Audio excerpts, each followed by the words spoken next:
Hi, everyone, and welcome to the Vested at the Bar series.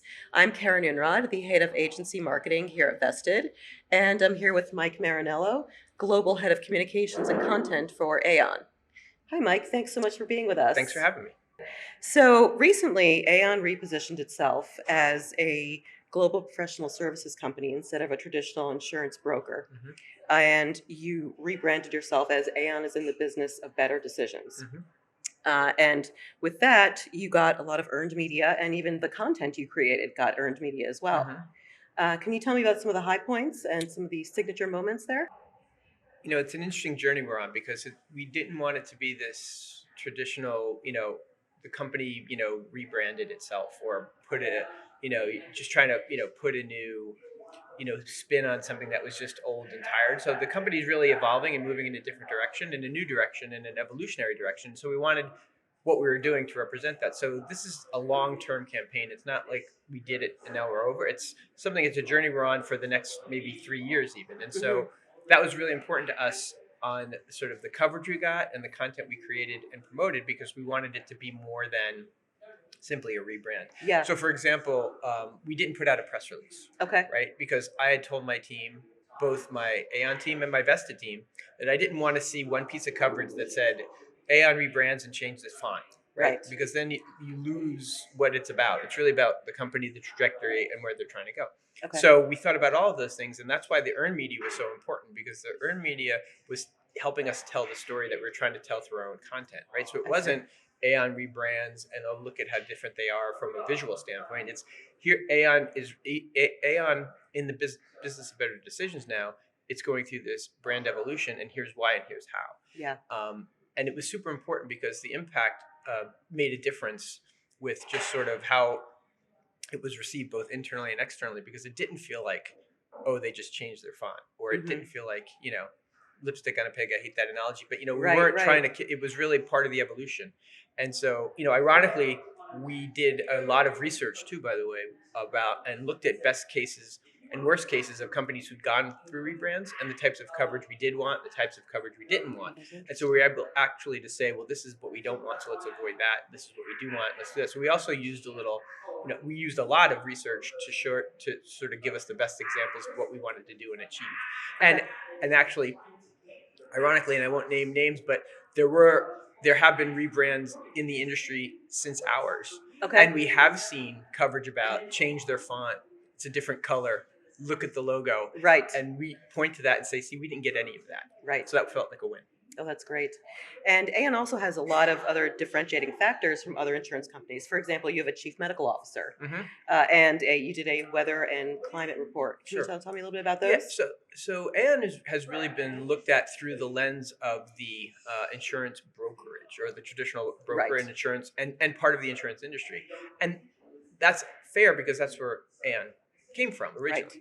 But over time, the company's really emerged into what looks and feels more like a professional services company. It's not like we want to be that; we actually are, Hmm. and so we do have different you know parts of the firm that people just aren't aware of, and we have things like a chief medical officer, we have a chief meteorologist, and why That's would you do interesting. that? Hmm. And we have those types of people on board because they can understand risk, they can understand how the different challenges from climate, the different challenges that say vaccines or Right. with the pandemic, and we can look at it through our own lens as opposed to having to rely on outside influences to give us an opinion on it. And then what we can do is, these are folks who aren't just speaking to the media, but they're actually working with clients Right. and have teams that work with clients that have similar backgrounds with them, so they can help them in an advisory role as to what a medical officer or how a medical professional would think about this, not just from a business perspective or just from a pure financial perspective. Oh, that's great. And so a great example was the weather, climate, and catastrophe report, which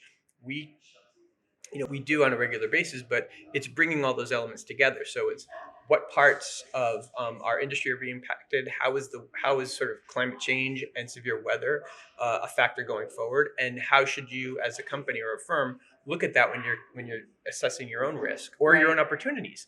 A lot of things that Aon does differently than most is that risk isn't just something to protect against, it's something to take advantage of. Mhm. And that's why we have all these different parts of the firm that we use.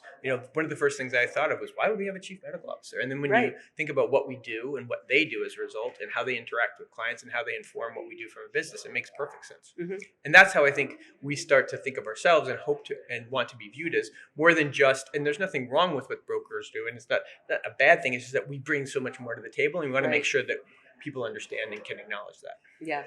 Actually, on that note, for the past year, Aon and Vested have created and produced the On Aon podcast Mm-hmm. to tell Aon employees internally and to tell your clients Mm-hmm. exactly all of the different parts of Aon. Right. Can you tell me a little bit about that and how well it's been received internally? Sure. So, it was one of those inside out strategies where we've done a lot of research that shows our employees and our colleagues really consume as much, if not more, information about the firm outside of the company than what they receive inside the company. So we're thinking, how can we leverage and use, sort of modern, more current platforms that people are using in a Mhm. way that can tell our story in a different way. And see, that's one of the challenges we put forth to the team that we were given as a challenge was, how can Aon show up differently, Mhm. right? Both from a where, but how. And so, creating a podcast that could highlight the people and the culture and what we do in their own words. I mean, that's one of the Yes. interesting things about it, I think, is that it's Aon colleagues interviewing Aon colleagues Right. about what they do, and That's each great. learning from each other too, Mhm. not just educating the audience, but from a certain extent they're learning from each other. And that's sort of, I think, why it's been so successful.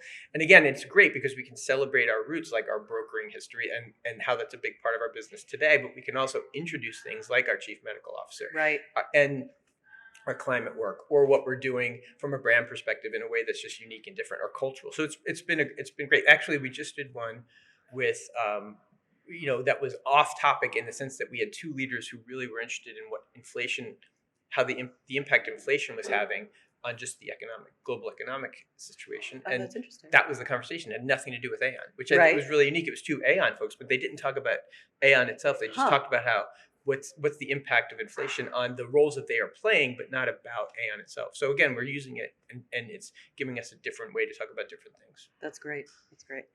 Aon has also recently won Fast Company's World's Most Innovative Company in Finance based on your work with intellectual property. Mm-hmm. Can you tell me a little bit about that and why being labeled as innovative was so important? Well, first of all, I'd love it if we were the most innovative in finance. We just made the top 10. Okay. But still, it's Still a good thing. amazing, Right. yes. Still, but well, it's important, again, to your earlier question about showing up differently and sort of the evolution of the brand. It's that what we're doing in IP Solutions has nothing really. Well, I shouldn't say nothing. Has a part of what we've done historically, which is our broker business and how we help from the insurance side. But there's all sorts of elements that we have in place that the IP Solution teams bring to market, whether it's financing, whether it's IP lending, whether it's IP valuation. It's all these things that are just net new that are informative to what we do from the brokerage and in the insurance industry, but far beyond that. And there's a lot of technology behind it. Mhm. So one of the reasons why we're super excited about the Fast Company thing is it validates that approach. Yes.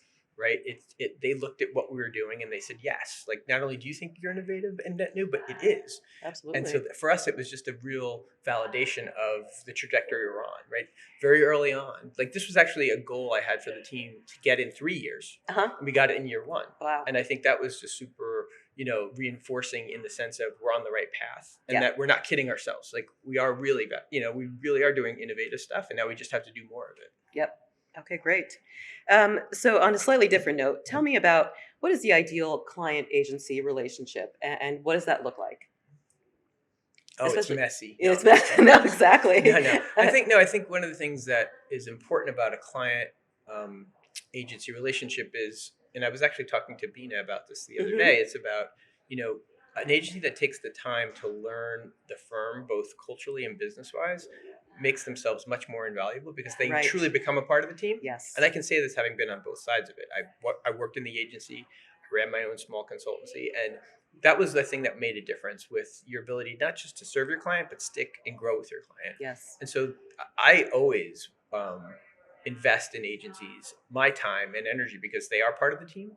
And I think you need a partner who is willing to go that extra mile with you and invest their time right? To truly be a part of the firm and a part of the team and feel that way and act that way. So to me, that's the most important thing, right? If you can build a relationship of which it's truly a team effort, um, then I think that's the most important thing. Because an execution at this stage in the game, like everyone should be able to execute, Yes. but your ability to be impactful in execution is based on the relationship you have with your client and your agency. And then I think that's why, to me, that's the first thing I look at, full stop. Because like both what I want from the client side and what I tried to deliver when I was on the agency side. That's great. Well, thank you so much for your time, Mike. I really appreciate it. And Thanks for having me. no, thank Great. you. Great. And thank you very much for joining us.